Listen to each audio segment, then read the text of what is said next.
Item ಯಾವುದೇ ಇರಲಿ try ಮಾಡಿ ಆಚಿ ಚಿಕನ್ ಮಸಾಲಾ.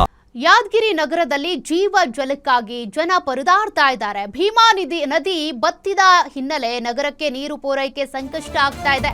ಹೀಗಾಗಿ ಜನರು ಪ್ರತಿನಿತ್ಯವೂ ಕೂಡ ಕುಡಿಯೋ ನೀರಿಗೋಸ್ಕರ ಪರದಾಡ್ತಿದ್ದಾರೆ. ಯಾದಗಿರಿ ನಗರದಲ್ಲಿ ಭೀಮಾ ನದಿ ಹತ್ರದಲ್ಲೇ ಇದ್ರೂ ಕೂಡ ಇದ್ದಾಗ್ಲೂ ಪ್ರಯೋಜನ ಇಲ್ಲ, ನೀರಿದ್ದಾಗ್ಲೂ ಪ್ರಯೋಜನ ಇಲ್ಲ. ಈಗ ನೀರ್ ಬತ್ತು ಹೋಗಿದೆ, ಈಗಲೂ ಸಂಕಷ್ಟ ಜನರಿಗೆ. 2 ದಿನಕ್ಕೊಮ್ಮೆ ನೀರ್ ಪೂರೈಕೆ ಆಗ್ತಾ ಇದೆ. ತಲೆದೋರಿದಂತ ನೀರಿನ ಸಮಸ್ಯೆ. ಕೋಟಿ ಹಣ ಖರ್ಚು ಮಾಡಿ ಜಾಕ್ವೆಲ್ ನಿರ್ಮಾಣ ಮಾಡಿದ್ದಾರೆ. ಆದ್ರೆ ಇನ್ನೂ ಕೂಡ ಉದ್ಘಾಟನೆಯ ಭಾಗ್ಯ ಸಿಕ್ಕಿಲ್ಲ. ಜಾಕ್ವೆಲ್ನಿಂದ ನೀರ್ ಬಿಡೋದಕ್ಕೆ ನದಿಯಲ್ಲಿ ನೀರಿನ ಕೊರತೆ ಇದೆ. ಈ ಹಿನ್ನೆಲೆ ಗುರುಸಣಗಿ ಬ್ಯಾರೇಜ್ ಬಳಿ ಜಾಕ್ವೆಲ್ ನಿರ್ಮಾಣ ಮಾಡಲಾಗಿದೆ. 54 ಕೋಟಿ ವೆಚ್ಚದಲ್ಲಿ ಹೊಸ ಜಾಕ್ವೆಲ್ ಪೈಪ್ಲೈನ್ ಕಾಮಗಾರಿ ನಡೆದಿರೋದು. ಕೋಟಿ ಹಣ ಖರ್ಚಾದ್ರೂ ಕೂಡ ಜನರಿಗೆ ನೀರಿನ ಭಾಗ್ಯ ಇಲ್ಲ. ಇನ್ನೂ ಕೂಡ ಕಾಮಗಾರಿ ಪೂರ್ಣಗೊಂಡಿಲ್ಲ. ಯಾದಗಿರಿ ನಗರಸಭೆ ಅಧಿಕಾರಿಗಳ ವಿರುದ್ಧ ಮಹಿಳೆಯರು ಆಕ್ರೋಶ ವ್ಯಕ್ತಪಡಿಸುತ್ತಿದ್ದಾರೆ.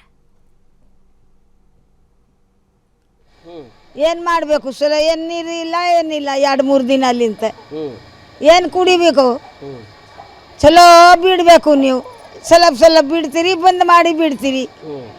ಏನು ಮಾಡಮ್? ಇಲ್ಲಿ ಏನು ಬಾಯಿ ಅದ, ಎಲ್ಲಿ ಅದ, ಎಲ್ಲಿ ಹೋಗಿ ತುಂಬ್ಕೊಂಡು ಬರಮ್ ನಾವು. ಜರ ಚಲೋ ಬಿಡ್ರಿಯಪ್ಪ. ಜರ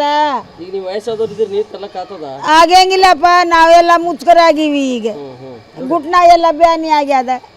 ಯಾದಗಿರಿ ಜನತೆಗೆ ಕುಡಿ ನೀರಿನ ಸೌಲಭ್ಯ ಒದಗಿಸುವಲ್ಲಿ ರಾಜ್ಯ ಮತ್ತು ಕೇಂದ್ರ ಸರ್ಕಾರ, ಜಿಲ್ಲಾಡಳಿತ ಸಂಪೂರ್ಣ ವಿಫಲ ಆಗ್ಯದಂದ್ರೆ ತಪ್ಪಾಗೋದಿಲ್ಲ. ಅಲ್ಲಿ ಗಟರ್ ನೀರನ್ನೇ ಇವತ್ತಿನ ದಿವಸ ಸರಬರಾಜು ಆಗ್ಲಾಗತ್ತವ.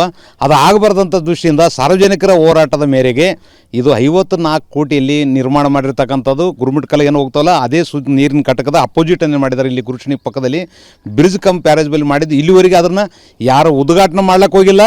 ಅದು ಜನರಿಗೆ ಸಮಸ್ಯೆನೇ ಬಿದ್ದ ಬೇಸಿಗೆ ಅತಿ ಹೆಚ್ಚು ರಾಜ್ಯದಲ್ಲಿ ನಮ್ಮ ಜಿಲ್ಲೆಯಲ್ಲಿ ಇರ್ತಕ್ಕಂಥ ಉಷ್ಣಾಂಶ ಹೆಚ್ಚಿಗಿದ್ರು ಕೂಡ ಇಲ್ಲಿ 2 ಟೈಮ್ ನೀರು ಬಿಡಬೇಕು ಜನಗಳಿಗೆ. ಒಂದು ಟೈಮ್ ಅಲ್ಲ, ಒಂದು ದಿವ್ಸ ಬಿಟ್ಟು ಹೊಸ ಜಾಕ್ವೆಲ್ಲು ಅದೇ ಲಾಸ್ಟ್ ಇಯರು ಈಗ KVIDFC ಅಡಿಯಲ್ಲಿ ನಡೀತಾ ಇದೆ.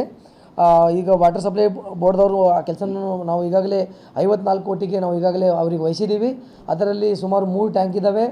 ಅದರ ಮತ್ತು ಇದು ಮೇನು ಪೈಪ್ಲೈನ್ ಕನೆಕ್ಷನ್ ಇದೆ ನಮ್ಮದು ಇದು ಮೇನ್ ನದಿಯಿಂದ ಅಪ್ಪರ್ ಸ್ಟ್ರೀಮ್ನಿಂದ ಡೈರೆಕ್ಟಾಗಿ ಫಿಲ್ಟರ್ ಬೇಡಿಗೆ ಬರುತ್ತೆ ನೀರು. ಸೊ ಅದರ ನಮ್ಮ ಯಾದಗಿರಿಗೆ ನೀರು ಎಷ್ಟು ಬೇಕು ಪ್ರಮಾಣ, ಆ ಪ್ರಮಾಣದಲ್ಲಿ ನಾವು ಎಸ್ಟಿಮೇಟ್ ಮಾಡಿಸಿ 54 ಕೋಟಿ ಪ್ರಾಜೆಕ್ಟ್ ಇದೆ. ಅದು ಆನ್ಗೋಯಿಂಗ್ ನಡೀತಾ ಇದೆ. ಅದು ಆ್ಯಕ್ಚುಲಿ ಅವರಿಗೆ ನಾವು 1 ವರ್ಷ ಟೈಮ್ ಕೊಟ್ಟಿದ್ದೀವಿ. ಸೊ 1 ವರ್ಷ ಇವಾಗ ಆಗಿದೆ. ಸಮಸ್ಯೆ ಏನಂತಂದರೆ ಅವರಿಗೆ ನಾವು ಮೀಟಿಂಗ್ ಮಾಡಿದ್ದೀವಿ. ಮಾನ್ಯ ಜಿಲ್ಲಾಧಿಕಾರಿಗೆ ಅವ್ರಿಗೆ ಕರೆಸಿ ಕೇಳಿದಾಗ